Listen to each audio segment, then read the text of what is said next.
ఓం సమర్థ సద్గురు శ్రీ సాయినాథాయ నమ. శ్రీ సాయి లీలామృతం అధ్యాయం 13. సాయి సాంప్రదాయము. ఇహపర శ్రేయస్సు చేకూర్చే జీవిత విధానమే ధర్మం. సృష్టి మానవుల తత్వమెరిగిన మహనీయులు అన్ని దేశాలకు తగిన ధర్మం బోధించారు.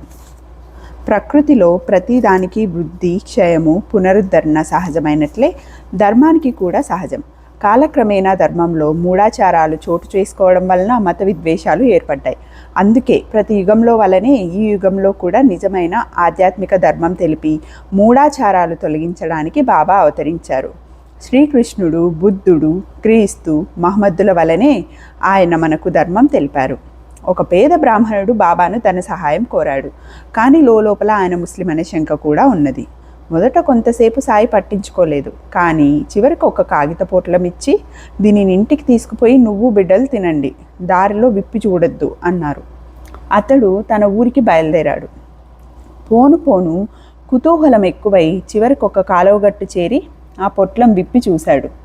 అందులో పొట్టేలు మాంసం ఉంది. వెంటనే దానిని కాలువలో పరేశాడు.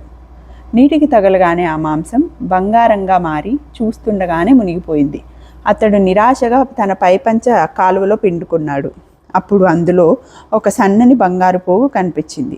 సద్గురువు యొక్క వేషభాషలు పట్టించుకోక ఆయనను విశ్వసించిన వాడే కృతార్థుడు అవుతాడు.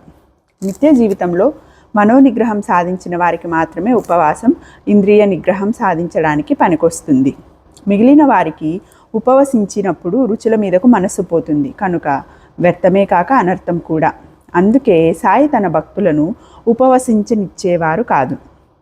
ఒకరోజు దాదా కేల్కర్తో ఆయన, ఇప్పుడు షిమోగా పండగలు కదా, బిడ్డలను ఉపవసించనివ్వము అన్నారు. ఆయన మాటలు ఎవ్వరికీ అర్థం కాలేదు. కొద్దిసేపట్లో శ్రీమతి గోఖలే షిరిడీ చేరి కేల్కర్ ఇంట్లో సామాను పెట్టి మసీదు చేరింది. అప్పుడు సాయి నెమ్మదిగా, ఈ ఉపవాసము తపవాసం ఎందుకు? దాదా కేల్కర్ ఇంటికి వెళ్ళి పోలీలు చేసి మనం తినాలి, దాదాకి అతని బిడ్డలకు పెట్టాలి అన్నారు. సరిగ్గా అదే సమయంలో దాదా కేల్కర్ భార్య బహిష్టు అయింది. ఇంట్లో వంటలు చేసేవారెవ్వరూ లేరు కనుక శ్రీమతి గోఖలేనే ఆ ఇంట్లో వంట చేసి ఆ కుటుంబానికి పెట్టి తినవలసి వచ్చింది. నిజానికి ఆమె మొదట షిరిడి వెళ్ళి సాయి సన్నిధిలో 3 రోజులు ఉపవాసం ఉండాలనుకున్నారంట. ఒకసారి దీక్షిత్ యావత్ జీవితము రాత్రి ఉపవసిస్తానని నిశ్చయించుకున్నాడు. నాటి సాయంత్రం అతడు మసీదు చేరగానే సాయి, రాత్రి భోజనానికి ఏం చేయిస్తావు అన్నారు. మీరేది చేయించమంటే అది అన్నాడు దీక్షిత్. మామూలే, రొట్టెలు కూర చేయించి అక్కడే నైవేద్యం పెట్టి నువ్వు తిను అన్నారు బాబా. బాబా, ఈరోజు అలానే చేస్తాను, రేపటి నుంచి నేను రాత్రి భోజనం చేయను అన్నాడు దీక్షిత్. బాబా అప్పుడేమీ మాట్లాడలేదు. కానీ రోజు సాయంత్రం అలానే హెచ్చరిస్తున్నారు. అంతటితో ఆ నియమం అనుకున్నాడు దీక్షిత్. ఒకరోజు అందరూ ఆరతికి మసీదుకి వెళ్ళినప్పుడు బల్వంత్ నాచ్ నేను వెళ్ళి భోజనం చేయమన్నారు బాబా. ఆ రోజు ఏకాదశి. సాటి భక్తులు 2 ఉపవసిస్తుంటే తాను తినడం బాగుండదని అతడు ఆ రోజు భోజనం చెయ్యను అన్నాడు. నిజానికి అతడు ఎన్నడూ ఉపవసించడు. బాబా అతని సహచరులను చూపి, వీరు పిచ్చివాళ్ళు, నీవైనా వాడాకపోయి భోజనం చేసిరా అన్నారు. వంటవాడు చికాకు పడి, ఆరతి అయితే కానీ భోజనం పెట్టను అన్నాడు. నాచ్నే మసీదు చేరగానే భోజనం చేశావా అన్నారు బాబా. అతడు జరిగినది చెప్పాక ఆరతి అయ్యాక తింటానన్నాడు. బాబా పట్టుదలగా భోజనం అయ్యాకనే ఆరతి జరుగుతుంది అన్నారు. వంటవాడు వడ్డించక తప్పలేదు. భోజనం తర్వాత నాచ్ని చేత తాంబూలం తినిపించారు బాబా. శ్యామ తరచుగా ద్వారకలో 50 కోట్ల మంది యాదవులు ఉండేవారని, రామునికి యుద్ధంలో సహాయంగా 1 కోటి మంది వానరులు ఒక చోట చేరారని రాశారు. అది నిజమేనా అని అడిగితే సాయి, నిజమే, రాముడు కృష్ణుడు అవతరించినది కూడా నిజమే, వారంతా చీమల పుట్టల్లా ఒకరిపై ఒకరు చేరారు అన్నారు. అతడు చూచినట్లే చెప్తున్నారే అంటే ఆయన, అవును నేను చూచాను, నాకు నీకు ఎన్నో జన్మలు గడిచాయి, నాకు అన్నీ గుర్తున్నాయి, నీకు లేవు, ఇప్పుడు ఎలా ఉన్నావో అప్పుడు అలానే ఉన్నాను అన్నారు. మరోసారి ఇతడే బ్రహ్మలోకము మొదలైనవి ఉంటే తనకు చూపమని పట్టుబట్టాడు. భగవంతుని ముందు అవి అల్పాలని అశాశ్వతములని వాటిని పట్టించుకోవద్దని చెప్పినా అతడు వినలేదు. బాబా అతనిని కళ్ళు మూసుకోమన్నారు. అతనికి ఆయా లోకాలు కనిపిస్తుంటే బాబా సత్యలోకంలో బ్రహ్మను, వైకుంఠంలో విష్ణువును, కైలాసంలో శివుణ్ణి చూపి, మనం కోరవలసినది వీటికి అతీతమైనది అన్నారు. నాగపూర్ జిల్లాకు చెందిన భీష్మకు 1908లో ఒక రాత్రి కళ్ళలో ఒక నల్లని సద్బ్రాహ్మణుడు దర్శనమిచ్చి ఒక కాగితం మీద సచ్చిదానంద అన్న మంత్రం చూపాడు. తర్వాత అతడు ఒక సాధువుని అడిగితే అది అతని సద్గురునామం అని చెప్పాడు. తర్వాత అతడు షిరిడి వచ్చినప్పుడు సాయి అతనిని చూస్తూనే నవ్వి జై సచ్చిదానంద అన్నారు. అతడు ఆశ్చర్యపోయి తనకు స్వప్న దర్శనమిచ్చిన గురువు వీరేనేమో అనుకున్నాడు. కానీ వారు వైష్ణవులు, సాయి ముస్లిం కదా అని శంకించాడు. ఒకరోజు సాయి, మేమే సర్వత్రా సంచరిస్తున్నాం. బొంబాయి, పూణే, నాగపూర్ మొదలైన ప్రదేశాలన్నీ రామమయమే, తెలిసిందే మిత్రమా, నీవు 5 లడ్డూలు ఇవ్వాలి అన్నారు. మరోజు తెల్లవారగానే అతని హృదయంలో కవిత పెళ్ళుబుకి వెంటనే 2 పాటలు రాశాడు. కానీ ఆపై ఒక్కటి కూడా నడవలేదు.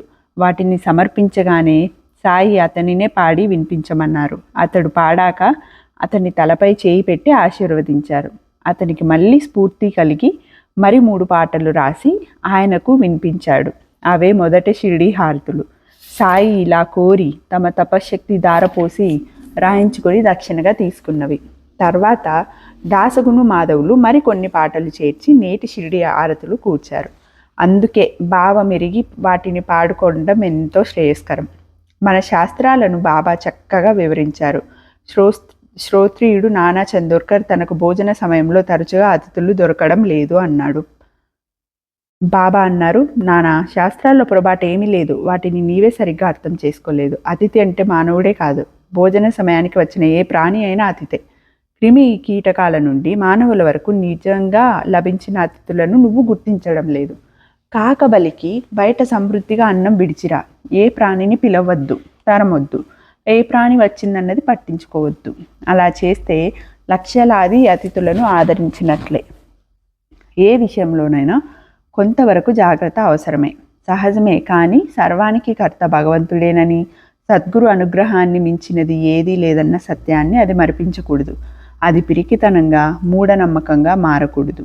ఒకప్పుడు షిరిడి పరిసరాలలో కలరా వ్యాపించింది. పక్క గ్రామాలతో సంబంధం లేకుండా ఆ గ్రామస్తులు జాగ్రత్త పడ్డారు. మంచిదే. కానీ ఊరిలోకి కట్టెల బండి ప్రవేశించడం అశుభమని నమ్మి నిషేధించి దానిని ఉల్లంఘించిన వారికి జరిమానా ప్రకటించారు. ఇంతలో ఆ ఊరు సమీపించిన కట్టెల బండిని సాయియే పిలిచి మసీదులో దునికి కట్టెలు వేయించారు. ఎవరూ ఆయనకు ఎదురు చెప్పలేదు. ధర్మం ఉల్లంఘించమని సద్గురువు ఎన్నడూ చెప్పడు. మనకు ధర్మ సూక్ష్మం అర్థం కాక అలా అనిపించవచ్చు. శాస్త్రవాక్యాన్ని విడిచి ఆయన ఆజ్ఞని పాటించమని ధర్మశాస్త్రము, ఆధ్యాత్మ విద్య చెబుతాయి. కారణం, ధర్మాలన్నీ సద్గురు కృపను ప్రసాదించేవే. అయితే ఆయన యందు దృఢ విశ్వాసమున్న వారికే ఉత్తమ ఫలితం లభిస్తుంది. సద్గురువును తాము పూర్ణంగా విశ్వసించామని భ్రమించి ఆయన తమను కరుణించలేదని భక్తులు వాపోతారు. అందుకని అప్పుడప్పుడు సద్గురువు వారి విశ్వాసం ఎంతటితో వారికి నిరూపిస్తుంటారు. ఒకరోజు ఒక కృషించిన ముసలి మేక మసీదులోకి వచ్చింది. బడే బాబాను పిలిచి, నీవు ఆ మేకను ఒక్క కత్తి దెబ్బతో నరుకు అన్నారు సాయి. అది తన వల్ల కాదని చెప్పి అక్కడి నుంచి వెళ్ళిపోయాడు బడే బాబా. శ్యామాను పిలిచి రాధాకృష్ణ ఆయి వద్ద నుండి కత్తి తెచ్చి ఆ మేకను నరకమన్నారు. ఆమె మొదట తెలియక కత్తి పంపింది. కానీ ఎందుకో తెలిసి తిరిగి తెప్పించుకుంది. శ్యామ కూడా వేరొక కత్తి తెస్తానని వెళ్ళి తిరిగి రాలేదు. సాయి అలా అని దీక్షిత్ను ఆజ్ఞాపించారు. అతడు కత్తి తెచ్చాడు. కానీ సాయి కేవలం తన భక్తిని పరీక్షిస్తున్నారు అని తలచి వెనుకాడుతుంటే మేకను నరకమని ఆజ్ఞాపించారు. సరిగ్గా అతను నరకబోయే సమయానికి వారించి, దానిని విడిచిపెట్టు, నేనే చంపుతాను, కానీ మసీదులో కాదు అన్నారు సాయి. ఆ మేక కొన్ని అడుగులు బయటికి నడిచి చచ్చి కింద పడింది. దాదా కేల్కర్ ఆచారపరుడు. ఒకప్పుడు అతనికి పైకమిచ్చి మాంసం తెమ్మన్నారు బాబా. ఆ సద్బ్రాహ్మణుడు నిస్సంకోచంగా బయలుదేరాడు. అప్పుడు సాయి అతనిని వారించి మరెవరినైనా పంపమన్నారు. తర్వాత అసలు మాంసమే అవసరం లేదన్నారు. మరొకప్పుడు ఆయన వంట చేస్తూ అతనిని పిలిచి మాంసపు పులావ్ ఎలా ఉన్నదో చూడు అన్నారు. అతడు చూడకుండానే బాగానే ఉన్నది అన్నాడు. చూడకుండా బాగుంది అంటావేంటి, మూత తీసి చూడు అంటూ సాయి అతని చేతిని గుండిగలోకి తోసి గరిటెతో కొంచెం పళ్ళంలో వేయి, ఆచారం గురించి భయపడకు అని అతనిని ప్రేమగా గిల్లారు. ఇటువంటి విషయాలలో సాయి ముస్లిం భక్తులను కూడా విడిచిపెట్టలేదు. ఒక ముస్లిం తనకు సంతానం కలిగితే షిరిడీలో మిఠాయి పంచుతానని మొక్కుకున్నాడు. అతని కోరిక ఫలించింది. అతడు షిరిడీ చేరి మిఠాయి పంచడానికి బాబా అనుమతి కోరాడు. ఆయన నవ్వి మారుతి ఆలయంలో పంచమన్నారు. అతడు నివ్వెరపోయి, నేను ముస్లింను కదా, అదెలా సాధ్యం అన్నాడు. బాబా నవ్వుతూ, ఇటీవల వారికి జరిగిన యుద్ధంలో మారుతి అల్లాను ఓడించాడు అని ఉగ్రులై ఏం ముస్లింవా నువ్వు, ఆలయంలో మిఠాయి పంచుపో అని గద్దించారు. సర్వగతుడైన భగవంతునిపై భక్తికి మతభేదం ఆటంకం కాదని వారి భావం. అతడు బాబా ఆజ్ఞను పాటించాడు. నైజాం రాష్ట్రానికి చెందిన ఒక ముస్లిం మత ప్రముఖుడు షిరిడి వచ్చి మసీదుల అగ్నిహోత్రము, గంటలు మొదలైనవి ఉంచడం గురించి బాబాతో, ఇది ముస్లింలైన మీకు తగదు, అల్లా మిమ్మల్ని సహించడు అన్నాడు. సాయి ఉగ్రులై, నీవు అసలు ముస్లింవేనా, నీకు నమాజ్, షరియత్, ఖురాన్లు తెలుసా, ముస్లింలు మాత్రమే దేవుని చేత సృష్టింపబడ్డారా, తక్కిన వారిని ఎవరైనా జీతానికి అప్పగించారా, వారి చావు పుట్టుకలు ఆకలి దప్పుల్లో ఏమైనా భేదం ఉన్నదా, అసలైన ఇస్లాం నాకు తెలుసు, భగవంతుని శక్తిని రుజువు చేయగలవాడే ముస్లిం అన్నారు. ఆ కాజీ సాయంత్రం వరకు మౌనంగా మసీదు ముంగట పచార్లు చేసి బాబాకు మోకరిల్లి తనని అనుగ్రహించమని కోరాడు. అతనిని 3-4 రోజులు తమ దగ్గర ఉంచుకొని ఆశీర్వదించి పంపారు బాబా. ధర్మాచరణ, భగవంతుడికి శరణాగతి మాత్రమే ఇస్లాం ధర్మమని ఖురాన్ చెబుతుంది. సాయి మతమౌఢ్యాన్ని నిరసించేవారు. భక్తులు ఆయన్ని మొదట పూలతో మాత్రమే పూజించేవారు. ఒక్క మహల్సాపతి మాత్రమే ఆయన కంఠానికి చందనం అద్దేవాడు. ఒకనాటి రాత్రి అతనికి స్వప్నంలో ముఖానికి చందనం ధరించి సాయి దర్శనం ఇచ్చారు. మరు రోజు నుండి అతడు సాయిని అలానే అలంకరించసాగాడు. అతనిని వారించమని ముస్లింలు కోరినా ఆయన అభ్యంతరం చెప్పలేదు. వారిలో కొందరు సంగమనేరులోని కాజీతో సంప్రదించి సాయి ముఖాన చందనం అద్దిన వారిని దండించదలిచారు. మొహుద్దీన్ తంబూలి ఆ విషయం మహల్సాపతికి చెప్పాడు. మరు రోజు అతడు మసీదు ముంగిటి నుంచి సాయిని పూజిస్తున్నాడు. సాయి అతనిని లోపలికొచ్చి నా మొహాన చందనమద్దు, ఎవరు అడ్డొస్తారో చూస్తాను అని గద్దించాడు. ఆ ముస్లింలు భయపడి వెళ్ళిపోయారు. హిందువులు నిర్భయంగా తమ మతానుసారం సాయిని ఆరాధించసాగారు. వేరు మతాల వారికి దైవం వేరైతే మతం మార్చుకోవడం ద్రోహము, లజ్జాకరము. దైవం ఒక్కడే అయితే మతం మార్చుకోవడం అనవసరం. ఒక హిందూ యువకుణ్ణి ముస్లింగా మార్చి గర్వంగా బాబాకు చూపాడు బడే బాబా. సాయి ఉగ్రులై ఆ యువకుని చెంప మీద కొట్టి, నీ అబ్బను మార్చుకున్నావట్రా అన్నారు. హిందువులు తమ మతాచారాలతో మసీదుని అపవిత్రం చేస్తున్నారని తలిచాడు ఒక పఠాన్. ఒకనాటి రాత్రి చావడిలో పడుకున్న సాయి చెంతకు వెళ్ళి అక్కడిని నిద్రిస్తున్న హిందువులను చూపుతూ, మీరు అనుమతిస్తే మసీదును అపవిత్రం చేస్తున్న వీరందరినీ ఇప్పుడే చంపేస్తాను అన్నాడు. సాయి శాంతంగా, ఇందులో తప్పేదైనా ఉంటే అది నాదే, వారందరినీ చంపే కంటే నన్నే చంపితే సమస్య తీరుతుంది కదా అన్నారు. అతడు నివ్వెరపోయి ఆ సంకల్పం విడిచాడు. కానీ మరొక పఠాను అందుకు కూడా సిద్ధమయ్యాడు. ఒకరోజు సాయి మసీదులో అటు ఇటు తిరుగుతున్నారు. ఇతడు చేతిలో దుడ్డు కర్ర తీసుకొని వెనక నుండి వచ్చి సాయిని కొట్టబోయాడు. అతడు కర్ర ఎత్తిన క్షణంలో ఆయన అతని వైపు తీవ్రంగా చూసి అతని చేయి తాకారు. అదేమి చిత్రమో, అతడి బలమంతా పోయి కుప్పకూలాడు. నాటితో అతడు ఆ సంకల్పం విడిచాడు. ఇలాంటి ముస్లిమే మరొకడు హిందువులను భ్రష్టు చేయతలిచి బాబా లెండికి వెళ్ళినప్పుడు మసీదులోని మంచినీటి కుండలలో తాను త్రాగిన నీరు కలిపాడు. ఇంతలో బాబా తిరిగి వచ్చి ఆ నీళ్లు పారబోసి కుండలు పగలగొట్టి పెద్దగా తిట్టారు. హిందూ భక్తులకు వలె పాత్రులైన ముస్లింలను కూడా సంస్కరించి అనుగ్రహించేవారు సాయి. ఎన్నోసార్లు మక్కా యాత్ర చేసిన ఒక ముస్లిం హాజీ సిద్దిక్ సాల్కే షిరిడి వచ్చాడు. అతనిని చూస్తూనే బాబా ఉగ్రులై 2 నెలల వరకు అతనిని మసీదులో ప్రవేశించనీయలేదు. ఒకరోజు శ్యామ అతని తరపున ప్రార్థిస్తే, ఆ హాజీ బార్బే బావి వద్దకు సన్నని కాలిబాటన వస్తాడా అన్నారు బాబా. హాజీని అడిగితే అతను వస్తాను అన్నాడు. అది విని సాయి 4 వాయిదాలలో 40,000 చెల్లిస్తాడా అన్నారు. శ్యామ అడిగి వచ్చి అతడు 40 లక్షలైనా ఇవ్వడానికి సిద్ధమే అని చెప్పాడు. ఈసారి ఆయన, మేమొక మేకను కోస్తాం, అతడికి తల, పిరుదులు, వృషణాలు ఏది కావాలో కనుక్కో అన్నారు. బాబా గారి మట్టి కుండలోని చిన్న రొట్టె ముక్క చాలు అని కబురు చేశాడు హాజీ. అది విన్న సాయి పట్టరాని ఆవేశంతో మసీదులోని పాత్రలన్నీ బయట పారేసి కఫ్ని చేతులు పైకి ముడుచుకుంటూ కోపంగా హాజీ వద్దకొచ్చి, ఇక్కడున్నది ఎవరనుకున్నావు, మక్కా యాత్ర చేశానని గర్వమా, ఖురాన్ అలా చెప్పిందా, ఇదంతా చేసి నీవు నన్నెరగవు అన్నారు. హాజీ భయంతో వణికిపోయాడు. బాబా మసీదుకి తిరిగి వచ్చి తమ వద్ద ఉన్న పైకంతో పనులు కొని హాజీకి పంపి 50 రూపాయలు కూడా ఇచ్చారు. నాటి నుండి అతడు మసీదు ప్రవేశించడానికి సాయి అనుమతించారు. ఆయన చెప్పిన మేక, శరీరంలోని భాగాలు ధర్మార్థ కామాలు. హాజీ కోరినది సాయి నిత్యం అనుభవించే మోక్షం. సాయి పాత్రలోని చిన్న రొట్టె ముక్క కోయడంలో హాజీ గురిశ్చీష్టకం కోరాడు. సాయి చెప్పిన కాలిబాట కఠోరమైన సాధన. 40,000 అంతఃకరణ చతుష్టయం, కానీ అవి మొదట తాను హాజీననే గర్వంలో చిక్కుకున్నాయి. అతడు తమను శరణు పొందాకనే సాయి కోపంతో అతని గర్వం అణచడం సరి అయిన గురువుల పద్ధతి. అది నెరవేరగానే తమ సంతోషానికి సంకేతంగా సాయి పండ్లు కానుక ప్రసాదించారు.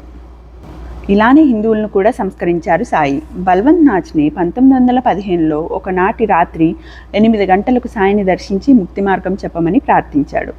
దేవ్పూర్ వెళ్ళి అక్కడ అనాదిగా మీ పూర్వీకులు అర్చిస్తున్న శిలలను ఆశ్రయించు అన్నారు సాయి. అతనికి ఏమీ అర్థం కాలేదు. ఇంటికి వెళ్ళాక నిజంగానే వారి పూర్వీకులు దేవపూర్లో కొన్ని విగ్రహాలను పూజించేవారని అతని తండ్రి చెప్పాడు. 5 తరాలకు ముందు వారి పూర్వీకుడు బాబా ప్రయాగ్ తమ 70వ ఏట సంతానం కోసం ఏకనాథుని శిష్యుడైన బాబా భగవత్ అనే మహాత్ముని త్రయంబకేశ్వరంలో దర్శించాడు.